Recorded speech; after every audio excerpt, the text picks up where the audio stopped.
Due diligence. Well, let's say there's the normal business due diligence, and there's, let's say, a variation for IT due diligence. I mean, in the core of itself, it's the same. So, literally, thoroughly investigate and verify an entity before initiating a business arrangement.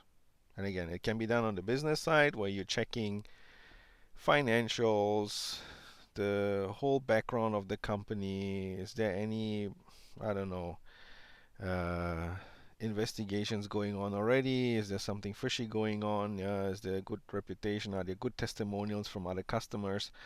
So that's what happens on the business side. So it's a pure business profile check.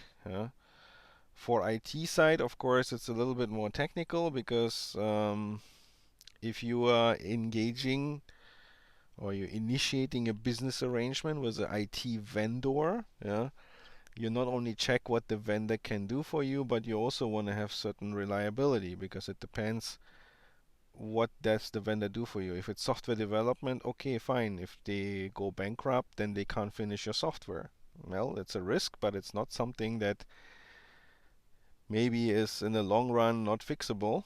Yeah. But if it's a security service provider that has access to essential data, that might have some legal repercussions because they are holding on to information that you don't want to be leaked. And especially when companies go bankrupt and there's some investigation going on, then maybe this information is lying around. So anyway, so still the same pattern. So if you want to engage into an IT service with an external vendor, you have to thoroughly investigate. And the word investigate is heavy because you have to get enough information, you have to verify. Yeah, so here analysis, assessment, perform an audit. Yeah, having a thorough examination of whatever they provide in terms of promises and expectations that you were formulating and they accepted them.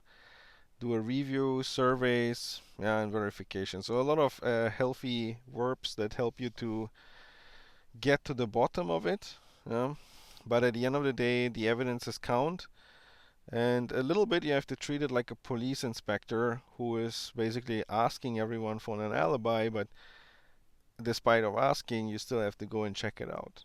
Because that's a normal police procedure, so no one is just believing in an alibi and saying, okay, record taken. It's always investigated.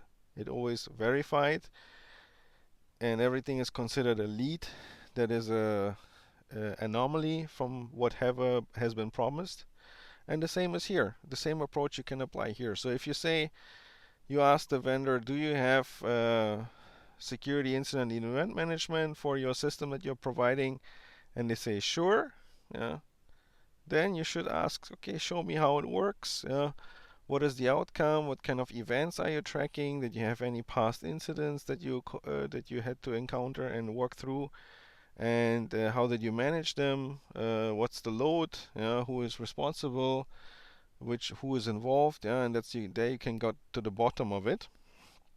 And at the end of the day, facts and figures count, so that you can really ask to quantify, not just ask for written evidence, because most of the companies have great security policies. They also have great certificates that they have gathered somewhere, ISO certificates or SOC reports from audit. But again, this is audit evidence that can be produced, and if it's a little bit dated, then it doesn't mean it's really legit and valid and it's really operated that way.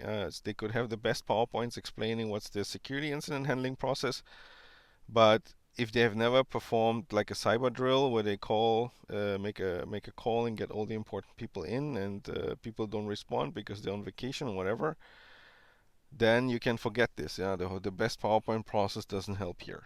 So facts and figures will do.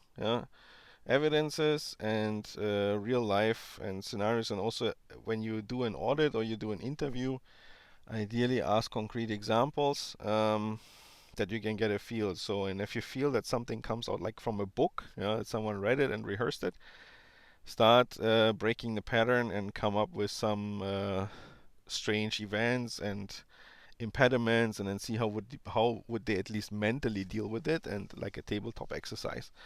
If they can't explain, you see that the knowledge is limited and they can't get the right person into the call to give you the evidence, then you know that this topic is basically doomed. Yeah? And whatever evidence have been given before is maybe not very legit, or had been legit and for the benefit of the doubt, but it's not really actual anymore. Yeah? So important here, of course. I mean, it's not really an opinion; it's like common sense. Do it before entering an arrangement. Unfortunately, the reality looks like sometimes your business partners sign up already for a service and they say that's not even an IT service, but then it turns out it is an IT service because there's always an application behind the system or something. And then you have the contract already. So, yes, what does it help you? Of course, if you do that due diligence, then IT due diligence, you can see you should compare it with the SLA. And unfortunately, the SLA is a legal binding document, the contract. If it's not stated there, they don't owe you anything. That's unfortunately the truth. I mean, you cannot exercise the legal background of the contract and say, well, we signed this with you and you have to lay. No, when they did not promise according to the contract to allow you to perform an audit, they can say, well, you signed this and you trust me and just pay for the service and I will deliver. That's it. Yeah. And if things happen, well, if the contract doesn't have any penalties, it is what it is. Then you just get a nice warm apology, and that would be it for the situation. So therefore, important is, of course, before the arrangement or before the agreement is made, an arrangement is made, then you can tie up some KPIs, put it in an appendix. Ideally, don't put them directly in the contract. Put it as an appendix, because then later you can say this appendix will be revised frequently and brought up to date and to industry standard. So you always have a chance to sneak in some more KPIs and thresholds.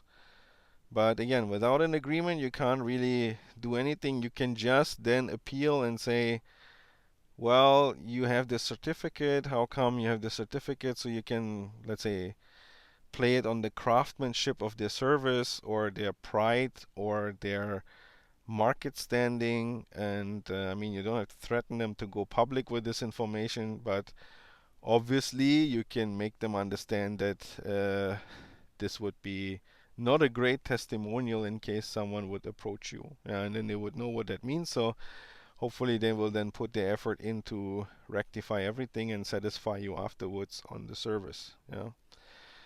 And of course, before the start, I mean, yes, you can ask them a lot of things. You can send them questionnaires and they will be beautifully filled out and come back, because usually the pre-sales know how to write stuff that is sellable. Even though the technical guy may try to tell the truth, but the pre-sales will screen the questionnaire and revise the answers and give you something nice and beautiful from the internet or AI generated so that you feel satisfied. Do your own research. I mean, the internet is full of rubbish, I would say, but it's also full of useful stuff and hints and links. Therefore, investigate, see if someone spoke about this company before, what the services were, how the business go. I mean, yes, you could go to that extent to identify a previous customer and contact them, but unfortunately for some systems it may turn out to be a competitor, so I don't think they will tell you what went wrong, yeah, because they're also interested that your business doesn't run so well, especially when they had to face a setback. But there's a few resources that you can pull. Yeah, you can also engage an external consultancy that will make it a little bit more official, but I usually find this is wasted money, because these consultancies, even though you pay them for this assessment, it may turn out that I mean, they also don't want to kill the future client, right? So therefore, they may also turn out to be trying to be diplomatic. So they won't tell you a lie, but they don't want to tell you all the truth, because the vendor that you're assessing might become a client as well one day, so they don't want to burn any bridges in advance. So therefore, you will have a hard time to get a real unfiltered reply.